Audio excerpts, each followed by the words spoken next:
할렐루야. 좋은 아침입니다. 오늘도 행복한 말씀과 함께하는 동행의 시간 되기를 축복합니다. 오늘 1월 8일 수요일이에요. 오늘은 여호수아 6장 8절부터 27절까지 말씀인데요. 오늘도 말씀이 좀 깁니다. 그래도 우리 함께 소리내어 한 목소리로 함께 읽어보도록 하겠습니다. 8절이죠. 8절부터 읽겠습니다. 여호수아가 백성에게 이르기를 마침에 제사장 일곱은 양각 나팔 일곱을 잡고 여호와 앞에서 나아가며 나팔을 불고 여호와의 언약궤는 그 뒤를 따르며 그 무장한 자들은 나팔 부는 제사장들 앞에서 행진하며 후군은 궤 뒤를 따르고 제사장들은 나팔을 불며 행진하더라. 여호수아가 백성에게 명령하여 이르되 너희는 외치지 말며 너희 음성을 들리게 하지 말며 너희 입에서 아무 말도 내지 말라. 그리하다가 내가 너희에게 명령하여 외치라 하는 날에 외칠지니라 하고 여호와의 궤가 그 성을 한 번 돌게 하고 그들이 진영으로 돌아와서 진영에서 자니라. 또 여호수아가 아침에 일찍 일어나서 제사장들이 여호와의 궤를 메고 제사장 일곱은 양각 나팔 일곱을 잡고 여호와의 궤 앞에서 계속 행진하며 나팔을 불고 무장한 자들은 그 앞에 행진하며 후군은 여호와의 궤 뒤를 따르고 제사장들은 나팔을 불며 행진하니라. 그 둘째 날에도 그 성을 한 번 돌고 진영으로 돌아오니라. 엿새 동안을 이같이 행하니라. 일곱째 날 새벽에 그들이 일찍 일어나서 전과 같은 방식으로 그 성을 7번 도니 그 성을 7번 돌기는 그날뿐이었더라.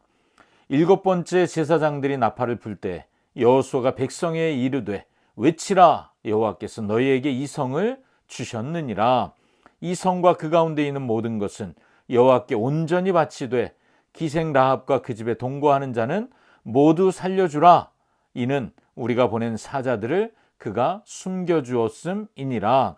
너희는 온전히 바치고 그 바친 것 중에서 어떤 것인지 취하여 너희가 이스라엘 진영으로 바치는 것이 되게 하여 고통을 당하게 되지 아니하도록 오직 너희는 그 바친 물건에 손대지 말라. 은금과 동철 기구들은 다 여호와께 구별될 것이니 그것을 여호와의 곳간에 드릴지니라 하니라. 이에 백성은 외치고 제사장들은 나팔을 불매 백성이 나팔 소리를 들을 때 크게 소리질러 외치니 성벽이 무너져 내린지라.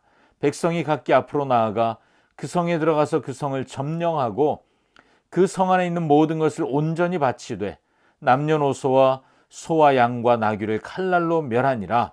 여호수아가 그 땅을 정탐한 두 사람에게 이르되 그 기생의 집에 들어가서 너희가 그 여인에게 맹세한 대로 그와 그에게 속한 모든 것을 이끌어내라 하매 정탐한 젊은이들이 들어가서 라합과 그의 부모와 그의 형제와 그에게 속한 모든 것을 이끌어내고 또 그의 친족도 다 이끌어내어 그들을 이스라엘의 진영 밖에 두고 무리가 그 성과 그 가운데 있는 모든 것을 불로 사르고 은금과 동철기구는 여호와의 집 곳간에 두었더라.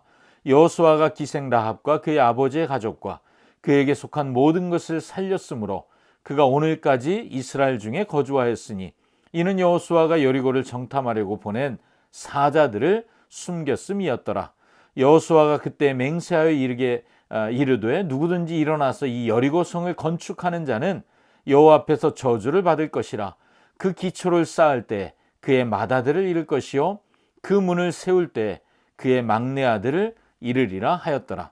여호와께서 여호수아와 함께 하시니 여호수아의 소문이 그 온 땅에 퍼지니라. 아멘.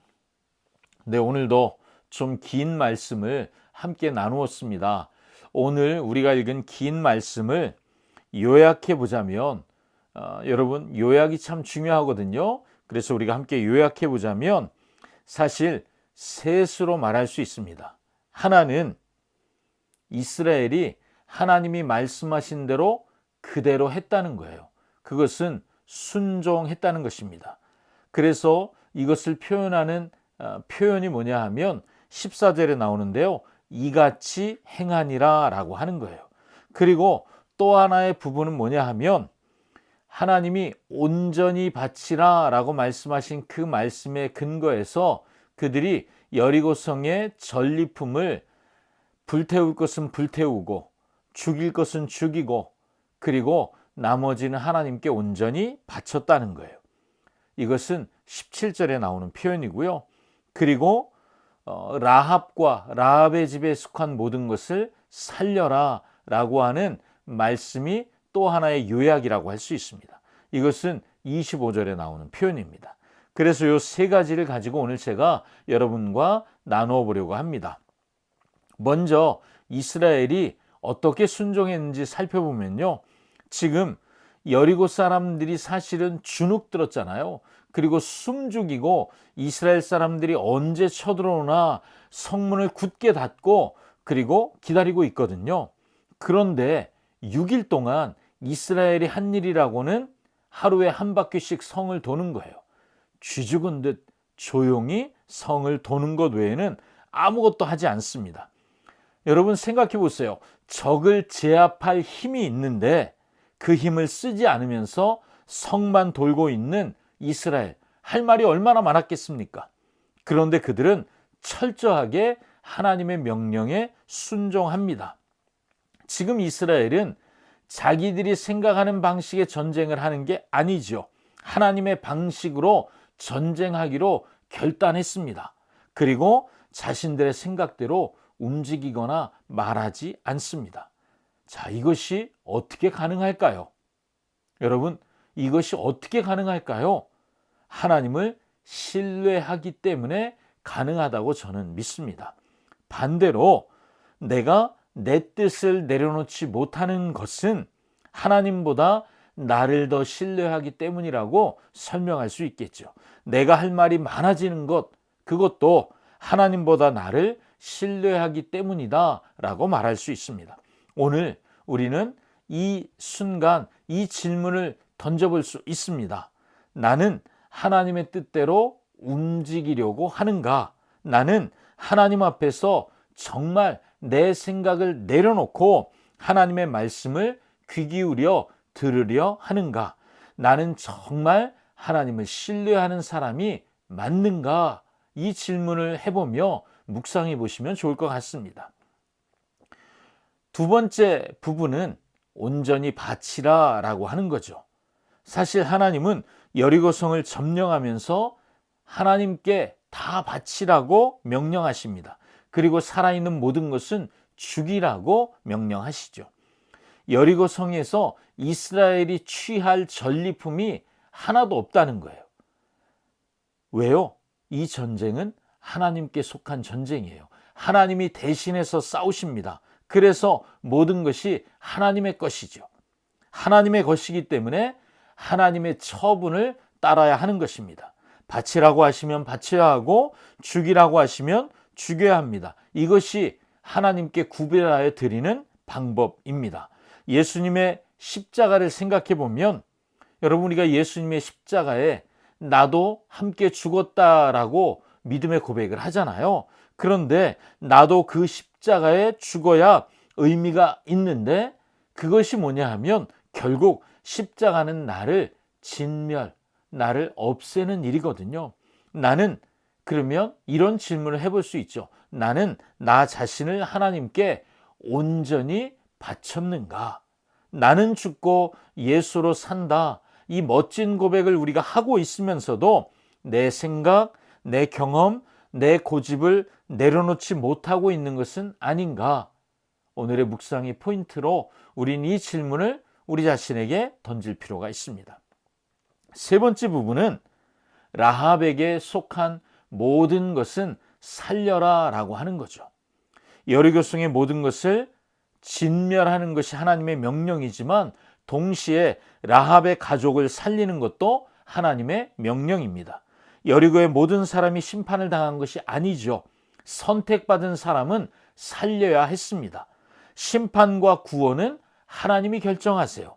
하나님 편에 선 자는 구원을 얻고 하나님을 대적하는 자는 심판을 당합니다.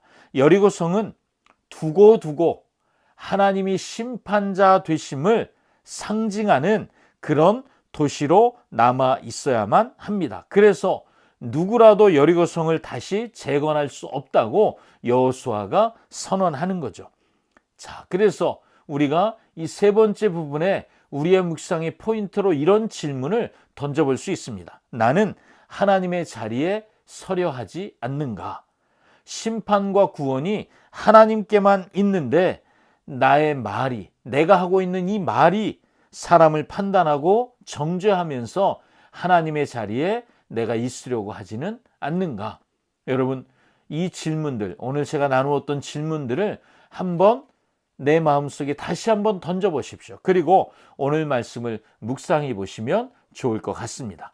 그렇다면 기도로 마무리해 보겠습니다. 사랑하는 주님, 이스라엘이 여리고성을 정복하는 상식적이지 않은 행동에 군말 없이 순종하는 모습을 오늘 우리가 말씀을 통해 봅니다.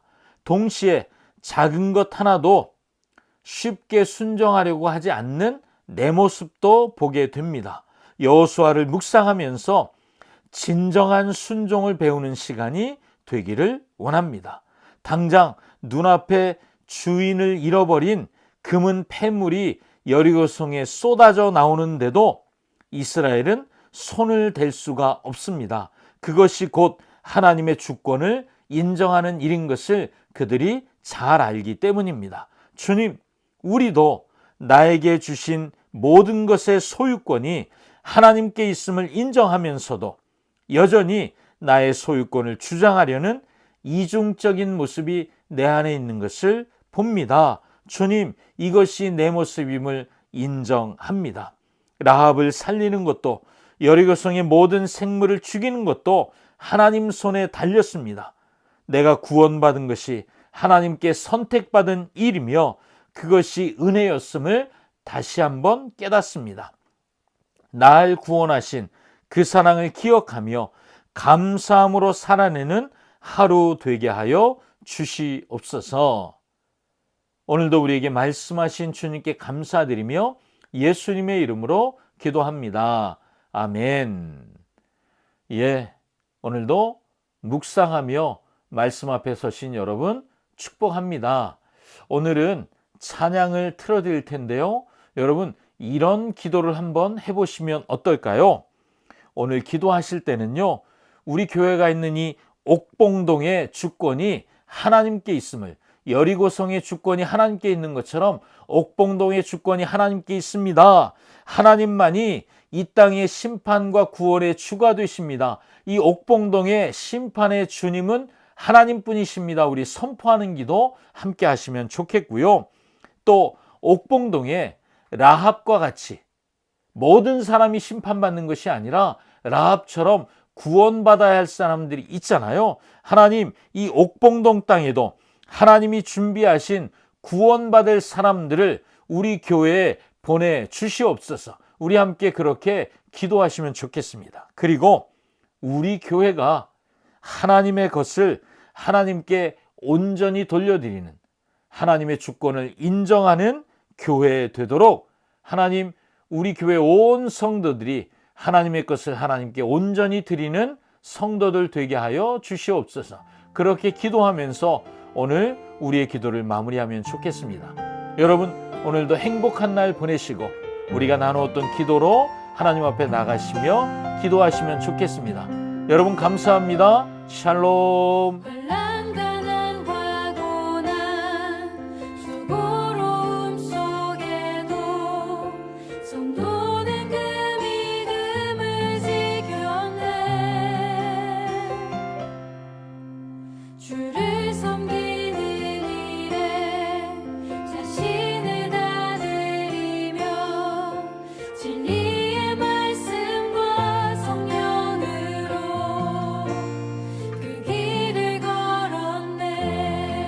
같이 해볼까요?